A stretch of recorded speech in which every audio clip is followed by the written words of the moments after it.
Students, very good morning. Welcome to the chemistry lecture. કેમેસ્ટ્રીની આ નાનકડી કેમિકલ દુનિયામાં આપનું સ્વાગત છે. હું જતીન પૂરન વૈરાગી સરસ્વતી ગ્રુપ ઓફ એજ્યુકેશનના ઈ લર્નિંગ પ્રોગ્રામમાં આપનું સ્વાગત કરું છું. વિદ્યાર્થી મિત્રો, આપણે ધોરણ 11 સાયન્સમાં કેમેસ્ટ્રી વિષય ભણી રહ્યા છીએ. એમાં આપણે ચેપ્ટર નંબર 4 કરી રહ્યા છીએ. ચેપ્ટર નંબર 4 એટલે રાસાયણિક બંધન અને આણ્વીય રચના. રાસાયણિક બંધન અને આણ્વીય રચના એટલે કે chemical bonding and molecular structure. Chemical bonding અને મોલેક્યુલર સ્ટ્રક્ચરમાં આપણે આજે લેક્ચર નંબર 7 પહોંચ્યા છીએ. લેક્ચર નંબર 7 પહોંચતા પહેલા આજની શરૂઆત કરીએ પહેલા છેલ્લે ક્યાં આપણે છોડ્યું હતું એની જરા ચર્ચા કરીએ. આપણે લાસ્ટ લેક્ચરમાં મિત્રો લુઈસની ઇલેક્ટ્રોન બંધારણ લખતા શીખ્યા હતા અને એના લખવા માટેની અમુક શરતો આપી હતી. અને ફાઇનલી લેક્ચરના અંતે આપણે એક DPP 2 આપી હતી તમને, daily practice problems number 2. Okay, એટલે તમારી ઘરે તમે સોલ્વ કરી જશે. હવે એમાંથી અમુક થયા હશે, અમુક નહીં થયા હોય. ઓકે, તો આજનો આપણો લેક્ચર છે DPP 2 નું સોલ્યુશન જ છે. ફાઇન. સો જોતા જઈએ વન બાય વન આણ્વીય રચના કઈ કઈ રીતે થાય છે લુઈસ માટે. લુઈસના નિયમ પ્રમાણે લુઈસ રચના કેવી થશે જુદા જુદા અણુઓ અથવા આયનની. સૌથી પહેલું છે આપણી પાસે CO એટલે કે કાર્બન મોનોક્સાઇડ. કાર્બન મોનોક્સાઇડ છે એમાં આપણે જોડવાના છે કોને? તો કે કાર્બન અને ઓક્સિજનને. અચ્છા, કાર્બન અને ઓક્સિજનને જોડીએ તો આમાં વચ્ચે કોણ ને છેડે કોણ? તો કે આમાં કોઈ બહુ પ્રશ્ન નથી, કારણ કે સર બે જ જણા છે. ઓકે, તો બેયને એક લાઈનમાં જ આપણે મૂકવાના છે, એટલે એમાં વચ્ચે કોણ જોડાય ને છેડા ઉપર કોણ જોડાય એનો અહીંયા પ્રશ્ન નથી.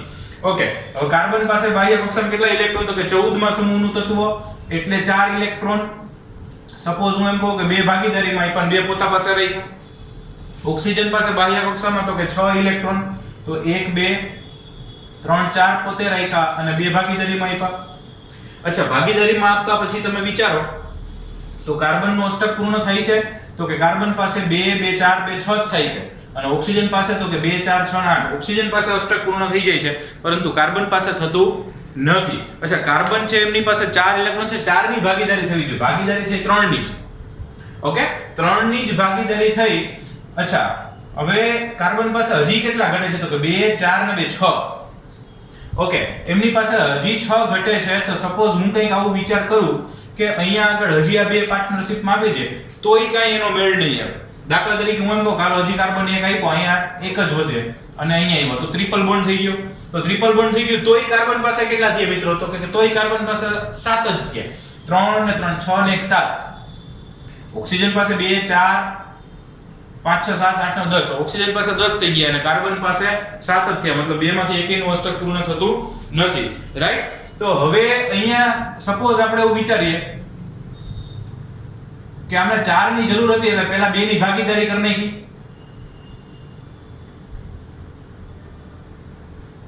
ઓકે, એટલે કાર્બને શું કર્યું? બે પાર્ટનરશિપમાં આપ્યા. એટલે આ ઇલેક્ટ્રોન અને આ ઇલેક્ટ્રોન કાર્બનના છે. ઓકે, ઓક્સિજનનું અષ્ટક પૂર્ણ છે પણ કાર્બનમાં ઘટે છે. હવે ઓક્સિજનનું અષ્ટક ઓલરેડી પૂર્ણ છે. હવે જો વધારે ભાગીદારી કરાવીશ ને હું, તો પાછા ઓક્સિજનમાં અષ્ટકથી વધી જશે ઇલેક્ટ્રોન્સ. તો શું કરવું પડશે? તો કે ઓક્સિજન છે ને એ હજી એક બંધ બનશે, પણ એનું આખું ઇલેક્ટ્રોન યુગ્મ ઓક્સિજન આપી દેશે. એટલે સપોઝ આ ઇલેક્ટ્રોન યુગ્મ ઓક્સિજન અને પાર્ટનરશિપમાં આપી દીધું. ઓક્સિજન કાર્બનનું કંઈ માપતો નથી, પોતે જ આખું યુગ્મ આપી દીધું. ઓકે, તો હવે શું થયું? તમે હવે ગણો તો કે કાર્બન પાસે તો કે 3 ને 3 6 ને 2 8. હાલો, કાર્બનનું અષ્ટક પૂર્ણ થઈ ગયું. ઓક્સિજન તો કે 3 ને 3 6 ને 2 8. Yes, very good. તો અહીંયા કાર્બનનું પણ અષ્ટક પૂર્ણ થઈ ગયું, ઓક્સિજનનું પણ અષ્ટક પૂર્ણ થઈ ગયું. પણ ઈ જે છેલ્લી જોડ આપણે બનાવી એવું નથી કે ઉપરની જોડ, નીચેની તમે વિચારી શકો. ઓકે, આ તો ખાલી આપણે સમજાવવા માટે ઉપરની જોડ વિચારીએ છીએ. તો આ જે ઇલેક્ટ્રોન યુગ્મ આવ્યું એનું આખું ઇલેક્ટ્રોન યુગ્મ ઓક્સિજનનું છે. હવે ભાગીદારીમાં એક તો દેવાનું જ હોય, પણ બીજું દીધું તો એમણે દાન કર્યું એટલે ઓક્સિજન ઉપર ધન વીજભાર આવશે, કારણ કે એક વધારાનો ઇલેક્ટ્રોન આપી દીધો. અને કાર્બને શું કર્યું? તો કે એક ઇલેક્ટ્રોન મેળવો તો એના ઉપર કેવો ચાર્જ આવશે? તો કે માઈનસ ચાર્જ આવશે. રાઈટ? હવે તમે જુઓ બંનેના અષ્ટક પૂર્ણ છે, પણ કાર્બન ઉપર માઈનસ વીજભાર આવે અને ઓક્સિજન ઉપર પ્લસ વીજભાર આવે. અને સિમ્પલ રિપ્રેઝન્ટેશનમાં લખવું હોય તો C triple bond O. Carbon મોનોક્સાઇડનું બંધારણ આવું હોય, C triple bond O. Carbon પાસે એક અબંધકારક ઇલેક્ટ્રોન યુગ્મ, ઓક્સિજન પાસે પણ એક અબંધકારક ઇલેક્ટ્રોન યુગ્મ, ઓક્સિજન ઉપર પ્લસ ચાર્જ અને કાર્બન ઉપર માઈનસ ચાર્જ. ચાર્જ એટલે કે વીજભાર. સમજ પડી? તો આવી રીતે આમનું અષ્ટક પૂર્ણ થાય અને લુઈસ બંધારણ આવું થશે કાર્બન મોનોક્સાઇડનું. ઓકે, એના પછી વિચારીએ OF2. ઓક્સિજન ડાઇફ્લોરાઇડ નું બંધારણ વિચારવું છે. અચ્છા, ઓક્સિજન ડાઇફ્લોરાઇડ માં વચ્ચે કોને રખાય? તો કે ઓક્સિજન ને જ રખાય. આમાં વધુ વિદ્યુત ઋણ હોય એને છેડા ઉપર રાખવાનું, ઓછું વિદ્યુત ઋણ હોય એને સેન્ટરમાં રાખવાનું, રાઈટ? એમને ખબર પડી જાય બે છે એટલે બે બાજુ એક એક ફ્લોરિન, વચ્ચે ઓક્સિજન, બંને બાજુ એક એક ફ્લોરિન જોડીએ. ઓકે, હવે બંને બાજુ એક એક ફ્લોરિન જોડ્યા મિત્રો, તો સૌથી પહેલા ઓક્સિજન એટલે બાહ્ય કક્ષામાં કેટલા ઇલેક્ટ્રોન? તો કે 6.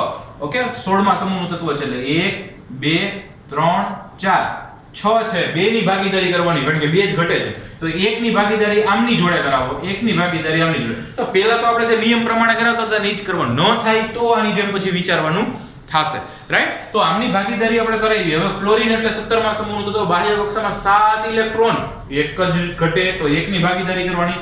તો ફ્લોરિને 1 ઇલેક્ટ્રોન આપ્યો અને બાકીના 6 એમને. ઓકે, એટલે ફ્લોરિનના 1 2 3 4 5 6 અને 7 થયા. એક તો ઓક્સિજનનો હતો. ઓકે, આ ફ્લોરિનના પણ 1 2 3 4 5 6 અને 7. ફાઇન.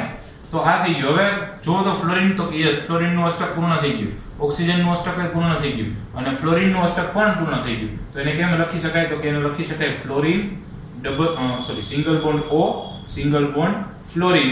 અને ફ્લોરિન પાસે 3 અબંધકારક ઇલેક્ટ્રોન યુગ્મ. મિત્રો આ વધેને શું કહેવાય? અબંધકારક ઇલેક્ટ્રોન યુગ્મ, લોન પેર ઓફ ઇલેક્ટ્રોન્સ. આપણે આગળના લેક્ચરમાં જોયું હતું. ઓકે, ને ઓક્સિજન પાસે તો કે 2 lone pair of electron with the oxygen, right? So that will be the structure or the molecular structure of the OF2. Fine. Next છે H2O2, હાઇડ્રોજન પેરોક્સાઇડ. હવે હાઇડ્રોજન પેરોક્સાઇડ માં હાઇડ્રોજન એ 2 છે, oxygen એ 2 છે. તો બે હાઇડ્રોજન ની બે બાજુ ઓક્સિજન રાખવા કે બે ઓક્સિજન ની બે બાજુ હાઇડ્રોજન રાખવા? તો કે વધુ વિદ્યુત ઋણ હોય એને.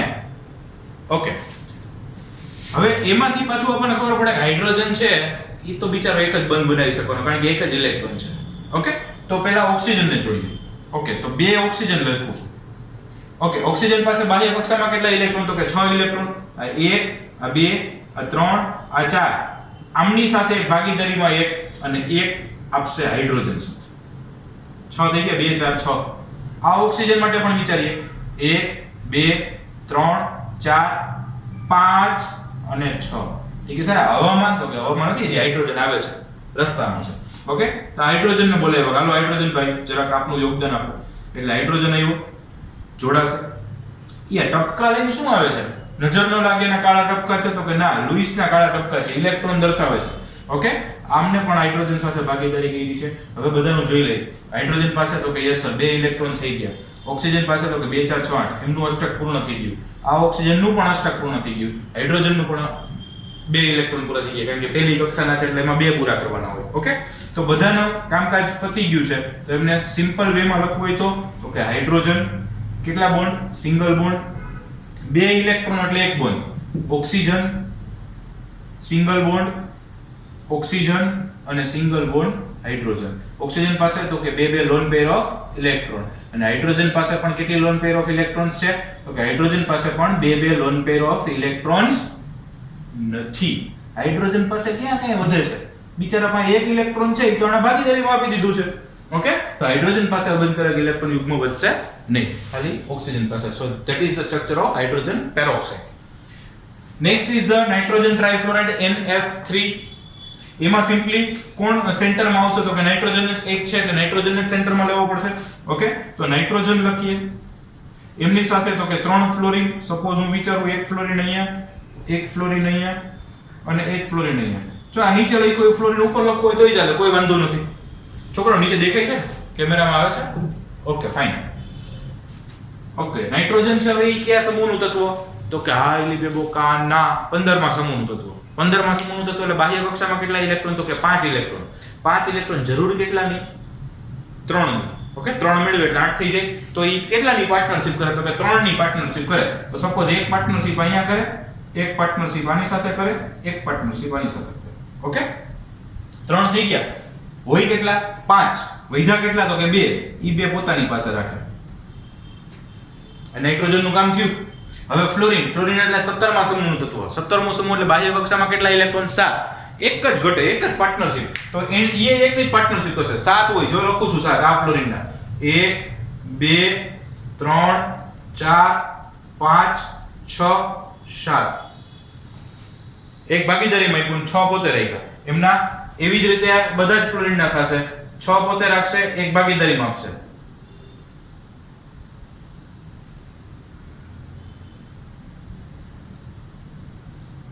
આ ફ્લોરિન તો કે પણ થોડુંક દૂર લખ્યું હોય નથી લખવું કઈ વાંધો નહીં પાર્ટનરશિપ કરવા માટે થોડું નજીક લઈ છે 1 2 3 4 5 6 અને 7 હવે બધાને અષ્ટક ચેક કરો તો કે આ ફ્લોરિન તો કે 1 2 3 4 5 6 7 8 થઈ ગયા 8 ઇલેક્ટ્રોન અષ્ટક પૂર્ણ નાઇટ્રોજન નું પણ અષ્ટક પૂર્ણ ફ્લોરિન નું પણ પૂર્ણ ફ્લોરિન નું પણ પૂર્ણ આમાં પણ કંઈ દેવા લેવાની જરૂર નથી બહુ સારી રીતે વ્યવસ્થિત રીતે ભાગીદારી કરી નાખે છે એમનું સિમ્પલ સ્ટ્રક્ચર લખવું હોય તો નાઇટ્રોજન એમની સાથે સિંગલ બોન્ડ થી 3 ફ્લોરિન જોડાય છે lone pair of electrons nitrogen પાસે કેટલા લખશું કેટલા અબંધકારક ઇલેક્ટ્રોન યુગ્મ છે નાઇટ્રોજન પાસે તો કે 2 એક જ ઇલેક્ટ્રોન 2 છે યુગ્મ એક જ છે રાઈટ તો આમની પાસે એક યુગ્મ આમની પાસે 3 યુગ્મ ત્રણેય પાસે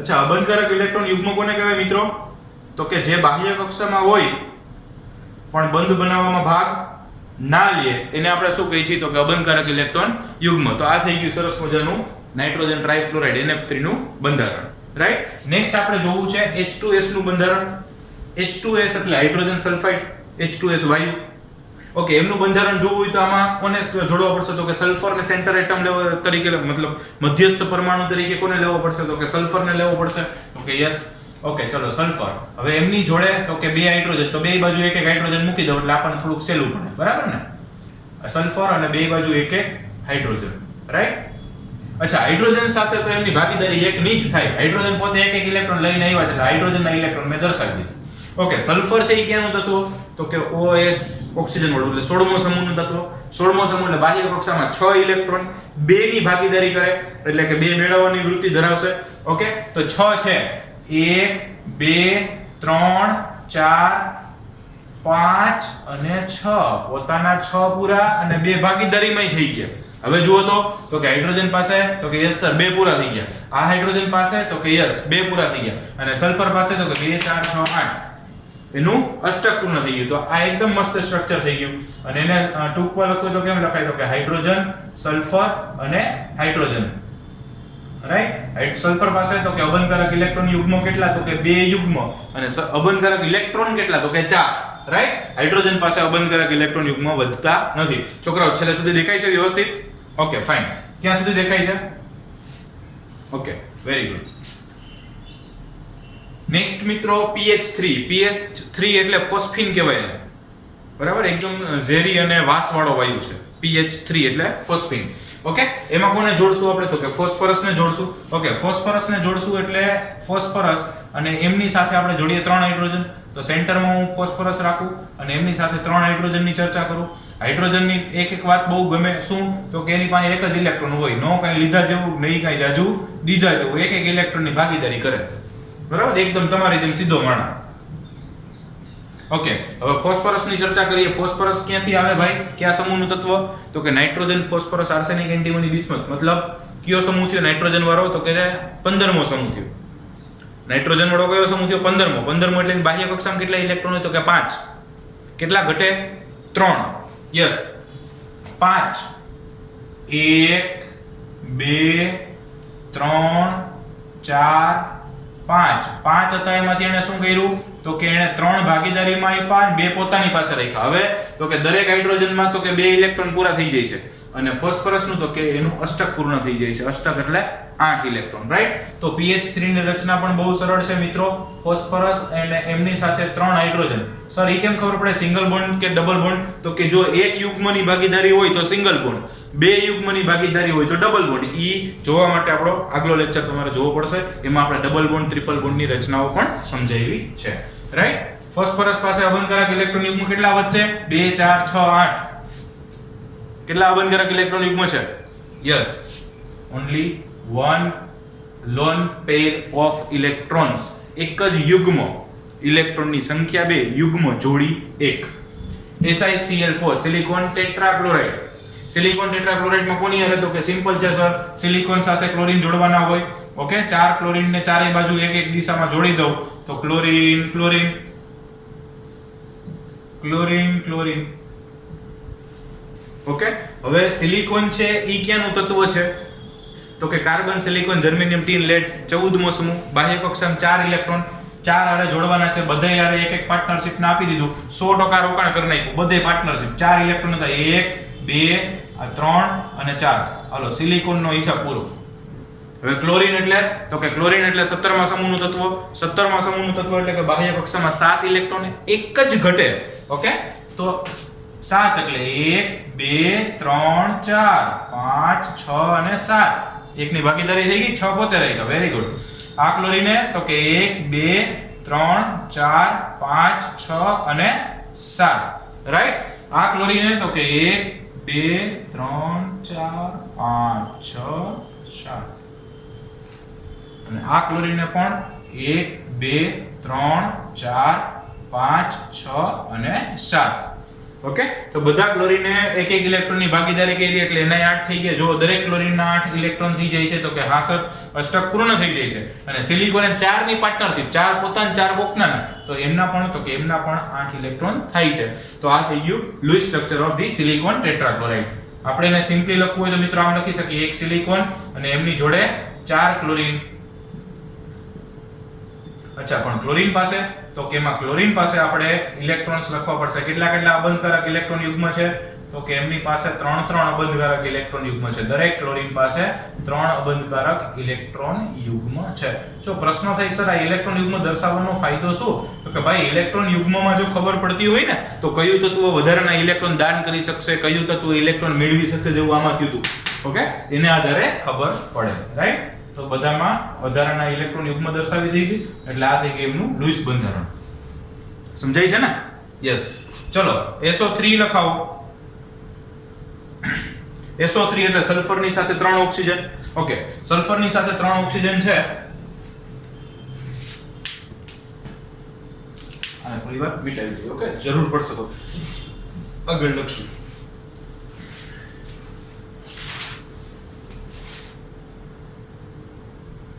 સલ્ફર ટ્રાઇઓક્સાઇડ. ઓકે, સલ્ફર એમની સાથે 3 ઓક્સિજન જોડવા છે તો હું એક ઓક્સિજન અહીંયા લખું, એક ઓક્સિજન અહીંયા લખું, એક ઓક્સિજન અહીંયા લખું.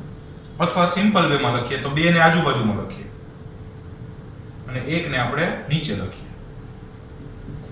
ઓકે,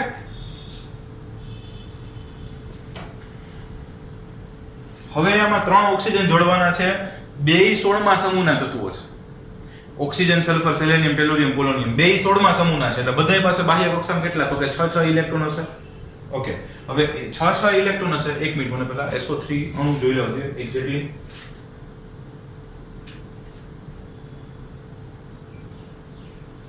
ઓકે, SO3 છે. ઓકે, આવી રીતે સલ્ફાઇડ આયન પણ આવે SO3-2 અથવા SO3-. ઓકે, એટલે અણુ બરાબર છે, કોઈ વાંધો નથી. 3 ઓક્સિજન જોડ્યા છે તો કે યસ. અચ્છા, હવે સલ્ફર પાસે પહેલા આપણે વિચાર લઈએ. 6 ઇલેક્ટ્રોન છે. રાઈટ. તો 1 2 3 4 5 6. ઓકે, આવું કંઈ વિચાર્યું આપણે હાલ પૂરતું.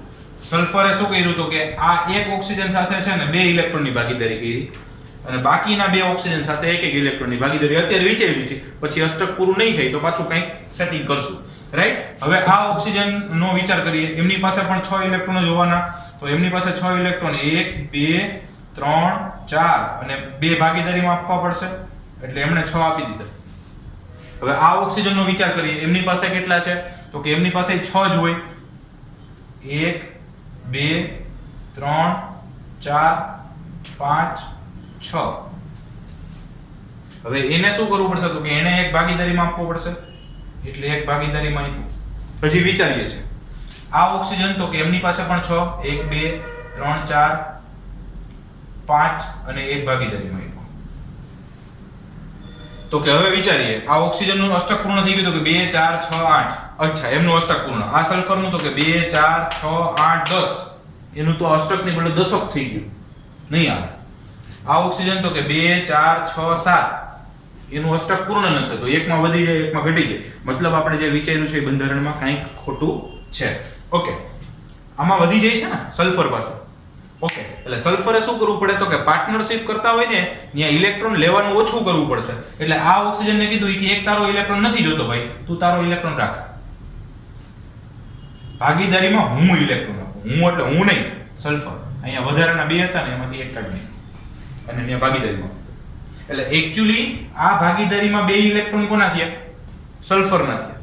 ઓકે, અથવા જો હું તમને હજી એક અલગ રીતે થોડું લખી બતાવું. સલ્ફરના 6 હતા, બે અહીંયા આપ્યા હતા, એક અહીંયા આપ્યો હતો ને એક અહીંયા આપ્યો હતો, 4 થયા હતા અને 2 વધ્યા હતા. જુદું પડે એટલે ખાલી બાકી ડોટ થી જ દર્શાવવાનું છે, કારણ કે એનું નામ જ છે લુઈસ બિંદુ નિરૂપણ. ઓકે, આ ખાલી બધું એક સરખું ના થઈ જાય એટલે દોરું છું. ઓકે, હવે આણે શું કર્યું તો કે એણે આ જે ઇલેક્ટ્રોન હતો ને ઓક્સિજનનો અહીંયા ભાગીદારીમાં પાછો આપી દીધો અને એની બદલે પોતાનો જ એક ઇલેક્ટ્રોન યુઝ કરી નાખ્યો. જો સલ્ફરના પાછા 6 છે, 1 2 3 4 5 6, જે વધતો તો એની બદલે એણે ઉપયોગમાં લઈ લીધો.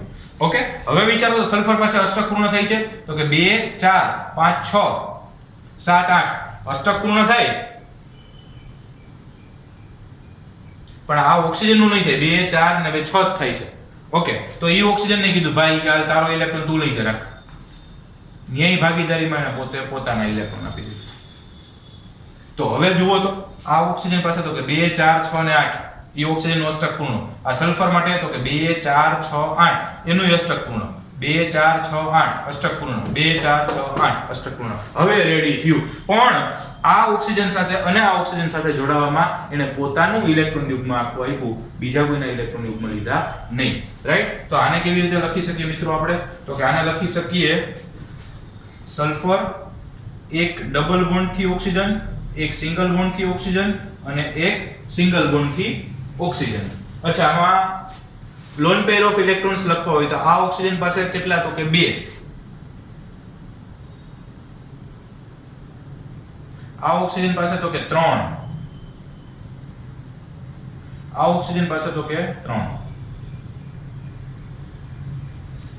અચ્છા, બીજું કે આ સલ્ફરે ઇલેક્ટ્રોન આપ્યું છે અને ઓક્સિજને ઇલેક્ટ્રોન મેળવ્યા છે ભાગીદારીમાં. જો અહીંયા કેમ આ કાર્બન છે એને શું કર્યા હતા તો કે એમના જો 4 જ ઇલેક્ટ્રોન હતા, વધારાનો એક એને મેળવ્યો હતો એટલે એના ઉપર માઈનસ ચાર્જ આવતો હતો, આ ઓક્સિજન આપ્યો હતો એટલે એના ઉપર પ્લસ ચાર્જ આવતો હતો. રાઈટ? એટલે જનરલી SO3 ના અણુમાં ચાર્જ દર્શાવવામાં આવતા નથી, પણ એક્ચ્યુઅલમાં સલ્ફરે એક આને આપ્યો છે ને એનો એટલે આના ઉપર +2 વીજભાર આવવો જોઈએ અને આમણે એક મેળવ્યો છે એટલે -1 અહીંયા આવવું જોઈએ, -1 અહીંયા આવવું જોઈએ. રાઈટ? સિંગલ બોન્ડ હોય એટલે O -1 અહીંયા આવવું જોઈએ, -1 એટલે કે અહીંયા -1 અહીંયા -1 ને અહીંયા +2 કેમ તો કે એક અહીંયા દાન કર્યો ને એક અહીંયા દાન કર્યો, બે દાન કર્યા એટલે +2 અને આને -1 ઓકે. અમુક રેફરન્સ બુક્સમાં છે પ્લસ માઇનસ દર્શાવવાનું, કારણ કે અણુ પાછો કેવો થઈ જાય છે? તટસ્થ થઈ જાય છે. ઓકે, પણ આમાં જેમ પ્લસ માઇનસ દર્શાવ્યો હતા એમ આમાં પણ દર્શાવી શકાય. ફાઇન. નેક્સ્ટ છે HNO2. HNO2 એટલે નાઇટ્રસ એસિડ. ઓકે, હવે નાઇટ્રસ એસિડ છે એનું બંધારણ કઈ રીતે થાય તો કે એમાં આપણે સેન્ટ્રલ એટમમાં કોણ લખશું તો કે પહેલા નાઇટ્રોજન લખીએ. બે ઓક્સિજન છે એટલે બે બાજુ એક એક ઓક્સિજન લખીએ અને એક હાઇડ્રોજન લખીએ. ઓકે, હવે હાઇડ્રોજન તો આપણને ખબર જ છે કે હાઇડ્રોજન પોતાનો એક જ ઇલેક્ટ્રોન આપશે. ઓકે, હવે નાઇટ્રોજન જે છે એને હું બ્લુ માર્કર થી લખવાનો પ્રયત્ન કરું. ઓકે, નાઇટ્રોજન છે પહેલા તો કયા સમૂહનું તત્વ તો કે નાઇટ્રોજન છે 5મા સમૂહનું 15મા સમૂહનું તત્વ. 15મા સમૂહનું તત્વ એટલે બાહ્ય કક્ષામાં 5 ઇલેક્ટ્રોન, 3 ની જરૂર પડશે.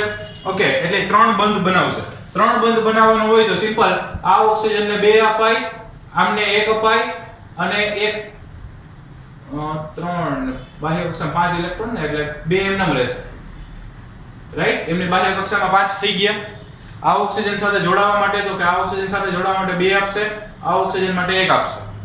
અચ્છા, હવે આ ઓક્સિજનનો હિસાબ કરીએ તો આ ઓક્સિજન પાસે તો કે એમની પાસે બાહ્ય કક્ષામાં 6 ઇલેક્ટ્રોન, 1 2 3 4 અને 2 ભાગીદારીમાં. આ ઓક્સિજન પાસે પણ 6 1 2 3 4 2 ભાગીદારીમાં, એક આને અને એક આને. રાઈટ? હવે જુઓ તો હાઇડ્રોજન તો કે હા સર 2 પૂરા થઈ ગયા, ઓક્સિજન તો કે અષ્ટક પૂર્ણ, નાઇટ્રોજન તો કે 2 4 6 8 એનું અષ્ટક પૂર્ણ અને ઓક્સિજનનું પણ અષ્ટક પૂર્ણ, એનો મતલબ કે સ્ટ્રક્ચર બરાબર છે, રાઈટ. આને સિમ્પલ લેંગ્વેજમાં લખવું હોય તો કેમ લખી શકાય? તો કે હાઇડ્રોજન, ઓક્સિજન, નાઇટ્રોજન અને ડબલ બોન્ડ થી ઓક્સિજન. આ ઓક્સિજન પાસે તો કે 2 અબંધકારક ઇલેક્ટ્રોન યુગ્મ, નાઇટ્રોજન પાસે તો કે 1 અબંધકારક ઇલેક્ટ્રોન યુગ્મ અને ઓક્સિજન પાસે 2 ઇલેક્ટ્રોન યુગ્મ અબંધકારક. ફાઇન. એને કહેવાય નાઇટ્રસ એસિડ, HNO2 એટલે નાઇટ્રસ એસિડ, HNO3 એટલે નાઇટ્રિક એસિડ, રાઈટ. એમનું બંધારણ થોડું આવું થશે, ખાલી એક ઓક્સિજન વધારે છે એવું વિચારવું પડશે, રાઈટ. તો એમાં સૌથી પહેલા આપણે નાઇટ્રોજન લખીએ. આમાં 2 સાઈડ ઓક્સિજન હતા, આમાં 3 સાઈડનું ઓક્સિજન ગોઠવું. એક ઓક્સિજન નામાં આપણે બ્લુ માર્કરથી લખવાનો પ્રયત્ન કરીએ. ઓકે, તો ઓક્સિજન 1, આ ઓક્સિજન બીજું, આ ઓક્સિજન ત્રીજું અને એક બાજુ હાઇડ્રોજન મૂકી દઈએ. ઓકે, આટલી ખબર પડી. હવે નાઇટ્રોજન છે એમને 5 ઇલેક્ટ્રોન બાહ્ય કક્ષામાં છે, 5 ઇલેક્ટ્રોન છે, એમાંથી 3 ની ભાગીદારી કરવી છે. 3 ની ભાગીદારી કરવી છે પહેલા એક ઓક્સિજન હોય એની યારે તો ઈ ડબલ બોન્ડ થી કરી નાખે. એટલે નાઇટ્રોજન છે એના ઇલેક્ટ્રોન હું બતાવું છું. આ 2 થયા, એક અહીંયા એટલે 3, એક અહીંયા એટલે 4 અને એક વધારાનો છે એટલે 5. હાલો, એ નાઇટ્રોજન નું કામ પૂરું. હવે આપણે ઓક્સિજન નો વિચાર કરીએ તો આ ઓક્સિજન છે એમની પાસે 6 ઇલેક્ટ્રોન, આ 1, આ 2, આ 3, આ 4, આ 5 અને આ 6. ઓકે, એટલે ઈ ઓક્સિજન ના 6 પૂરા. આ હાઇડ્રોજને પોતાનો 1 ઇલેક્ટ્રોન ભાગીદારીમાં આપ્યો છે. આ ઓક્સિજન ના 6 કાઉન્ટ કરીએ. OH થઈ ગયું ને? ઓકે, આ ઓક્સિજન ના 6 કાઉન્ટ કરીએ તો ઈ ઓક્સિજન ના 6 કાઉન્ટ કરવામાં 1, 2, 3, 4, 5, 6 બે ભાગીદારીમાં આપ્યા ને, ઓલા આપ્યા લાણે આપવા પડશે એટલે ત્યાં બે ભાગીદારીમાં. આ ઓક્સિજનના 6 કાઉન્ટ કરીએ. 1, 2, 3, 4, 5 અને એક ભાગીદારીમાં. ઓકે, આવું કર્યું છે. હવે વિચારો જો મિત્રો, હાઇડ્રોજન તો કે એમાં 2 ઇલેક્ટ્રોન થઈ ગયા છે. ઓક્સિજનમાં તો કે 2, 4, 6, 8 એનું અષ્ટક પૂર્ણ. નાઇટ્રોજન તો કે 2, 4, 6, 8 ને 9. નાઇટ્રોજન પાસે 9 થઈ જાય છે, મતલબ કંઈક લોચો છે. આ ઓક્સિજન પાસે તો 2, 4, 6, 8 ઈ બરાબર છે. આ બાજુનું બરાબર, આ બાજુનું બરાબર. આ ઓક્સિજન તો કે 2, 4, 5 ને 2, 7. આની પાસે એક ઘટ્યો, નાની પાસે એક વધ્યો. શું કરાય? દાન કરાય. તો આ ઇલેક્ટ્રોન જે અહીંયા ભાગીદારીમાં હતો ઈ આને પાછો આપી દીધો, ભાઈ તું લઈ જા તારો ઇલેક્ટ્રોન. અને ભાગીદારીના બંને ઇલેક્ટ્રોન કોણ આપ્યા? તો કે નાઇટ્રોજન જ આપ્યા. નાઇટ્રોજનના પાછા 5 જ થઈ ગયા. જોઈ લો, 1, 2, 3, 4 ને 5. જે વધારાનો વધતો તો એને ભાગીદારીમાં. ઓકે, તો અહીંયા હવે જુઓ તો નાઇટ્રોજનનું તો કે 2, 4, 6 અને 8 અષ્ટક પૂર્ણ. ઓક્સિજન તો કે 6 ને 2, 8 અષ્ટક પૂર્ણ. હવે રેડી થયું સ્ટ્રક્ચર. પણ આમાં નાઇટ્રોજને શું કર્યું મિત્રો? દાન કર્યું. એટલે એના ઉપર પ્લસ વીજભાર. ઓક્સિજને શું કર્યું? ગેઇન કર્યું, મેળવ્યું. તો એના ઉપર માઈનસ વીજભાર. રાઈટ? તો આમનું સ્ટ્રક્ચર લખવું હોય તો કઈ રીતે લખી શકાય? આમનું સ્ટ્રક્ચર લખવું હોય તો આવી રીતે લખી શકાય. હાઇડ્રોજન, ઓક્સિજન, નાઇટ્રોજન, એમની સાથે ડબલ બોન્ડ થી ઓક્સિજન અને સિંગલ બોન્ડ થી ઓક્સિજન. આમની પાસે 2 અબંધકારક ઇલેક્ટ્રોન યુગ્મ, આમની પાસે 2 અબંધકારક ઇલેક્ટ્રોન યુગ્મ અને આમની પાસે 3 અબંધકારક ઇલેક્ટ્રોન યુગ્મ. 3 અબંધકારક ઇલેક્ટ્રોન યુગ્મ માઈનસ ચાર્જ સાથે, આમની ઉપર પ્લસ ચાર્જ. રાઈટ? બીજી એક વાત, જાહેરમાં ખાનગી વાત કહું છું, ખાસ યાદ રાખજો. ઓક્સિજન પાસે જ્યારે 3 અબંધકારક ઇલેક્ટ્રોન યુગ્મ આવતા હોય તો સમજી લેવાનું કે એના ઉપર માઈનસ વીજભાર આવે જ. કારણ કે જેટલા છે એટલા તો એની પાસે અબંધકારક પડ્યા છે, છતાંય બંધમાં કોક આરે જોડાયેલો છે, મતલબ કોકના ઇલેક્ટ્રોન એને લીધેલા હોવા જોઈએ. ઓકે, એટલે જ્યારે ઓક્સિજન પાસે 3 અબંધકારક ઇલેક્ટ્રોન યુગ્મ આવે તો સમજી લેવાનું કે ત્યાં માઈનસ ચાર્જ પણ આવતો હશે. ફાઇન. એના પછી આપણે મિત્રો કરીએ ફોસ્ફોરિક એસિડ. ફોસ્ફોરિક એસિડ એટલે H3PO4. ફોસ્ફોરિક એસિડ એટલે H3PO4. ઓકે, એમાં આપણે સેન્ટરમાં કોને ગોઠવાય? તો કે ઓબવિયસ છે ફોસ્ફરસને જ ગોઠવવા પડે. ઓકે, તો એમાં સેન્ટરમાં આપણે ફોસ્ફરસને ગોઠવીએ. 3 હાઇડ્રોજન છે, 4 ઓક્સિજન છે, ચારે ચાર બાજુ જોડીએ. એક બાજુ ખાલી ઓક્સિજન. અત્યારે તો પહેલા ઓક્સિજન જોડીએ. ચલો, હાઇડ્રોજન કેટલા બનાવવા જોડવા છે? તો કે હાઇડ્રોજન 3 જોડવા છે. તો 3 બાજુ હું હાઇડ્રોજન જોડી દઉં. વાંધો નથી ને કાંઈ મિત્રો? ઓકે, હવે પહેલા હાઇડ્રોજન નું કામ પતાવી દે. હાઇડ્રોજન પોતે બિચારા એક ઇલેક્ટ્રોન લઈને આવ્યા હોય એટલે એને એક ઇલેક્ટ્રોન ભાગીદારીમાં આપી દીધું. હવે ફોસ્ફરસ નું કામ વિચાર કરીએ તો ફોસ્ફરસ છે એ ક્યાંનું તત્વ તો કે નાઇટ્રોજન ફોસ્ફરસ આર્સેનિક નાઇટ્રોજન વાળું એટલે 14 અને 15 માં સમૂહનું તત્વ એટલે બાહ્ય કક્ષામાં 5 ઇલેક્ટ્રોન હોય ફોસ્ફરસના. અચ્છા બાહ્ય કક્ષામાં 5 ઇલેક્ટ્રોન છે તો 1 2 3 4 હજી એક વૈધો તો કે આને આપી દેવે કારણ કે આમની પાસે ખાલી ઓક્સિજન જ છે એટલે ડબલ બોન્ડ બનાવી શકશે એટલે ફોસ્ફરસના 5 થઈ ગયા 1 2 3 4 ને 5. અચ્છા હવે ઓક્સિજનનો હિસાબ કરીએ. ઓક્સિજન પાસે 6 1 2 3 4 5 6 ઓક્સિજનના 6 પૂરા થઈ ગયા. આ ઓક્સિજનનો વિચાર કરીએ 1 2 3 4 5 6 એમના પણ પૂરા થઈ ગયા. આ ઓક્સિજનનો વિચાર કરીએ 1 2 3 4 5 6 આ ઓક્સિજન 1 2 3 4 5 6 જો હાઇડ્રોજનને ઉપર લખવો હોય તો એ લખી શકાય સાઈડમાં લખવો હોય તો લખી શકાય. ઓકે હવે વિચારવા જાય હાઇડ્રોજનના 2 હાઇડ્રોજનના 2 હાઇડ્રોજનના 2 હાઇડ્રોજન બરાબર છે ઓક્સિજન 2 4 6 8 અષ્ટક પૂર્ણ ઓક્સિજન 2 4 6 8 અષ્ટક પૂર્ણ ફોસ્ફરસ 2 4 6 8 10 2 4 6 8 10 ફોસ્ફરસમાં 10 ઇલેક્ટ્રોન્સ થઈ જાય છે. ફોસ્ફરસમાં 10 ઇલેક્ટ્રોન થઈ જશે તો થોડું વિચારવું પડશે. 1 2 3 4 5 6 7 8 9 10 ઓકે તો ફોસ્ફરસમાં 10 થઈ જાય છે. ફોસ્ફરસમાં 10 ઇલેક્ટ્રોન થઈ જાય છે તો એના માટે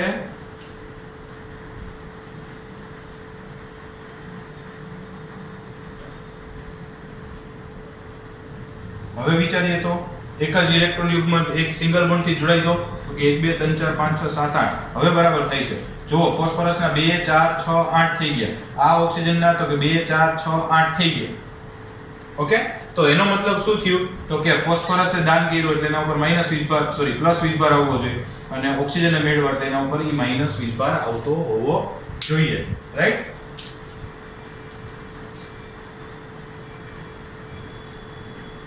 ફોસ્ફરસ સિંગલ બોન્ડ થી OH સિંગલ બોન્ડ થી OH અને સિંગલ બોન્ડ થી OH અને અહીંયા O 1 2 3 4 5 6 માઈનસ અને પ્લસ. રાઈટ આવું કંઈક સ્ટ્રક્ચર થાય છે. ઓકે હવે ફોસ્ફોરિક એસિડનું બંધારણ આવું થયું પણ એક્ચ્યુઅલમાં છે ને ફોસ્ફોરિક એસિડનું બંધારણ આવું નથી હોતું. એક્ચ્યુઅલમાં ફોસ્ફોરિક એસિડનું બંધારણ છે એ આવા પ્રકારનું હોય. આ જેનું અબંધકારક ઇલેક્ટ્રોન યુગ્મ જે છે એવું નથી હોતું. ઓકે અહીંયા 2 ઇલેક્ટ્રોનની પાર્ટનરશિપ હોય છે.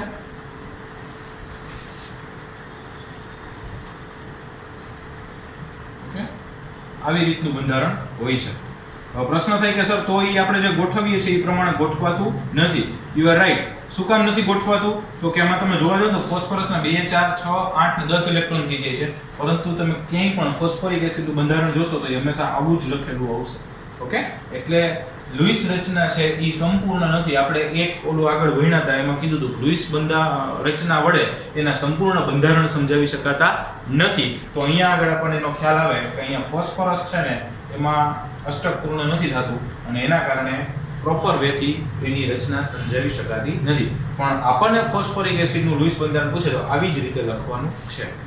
રાઈટ એટલે એનું એક સ્પેશિયલ કેસમાં યાદ રાખવું પડશે. હવે મિત્રો આ 3-4 આયન્સના વૈધા છે.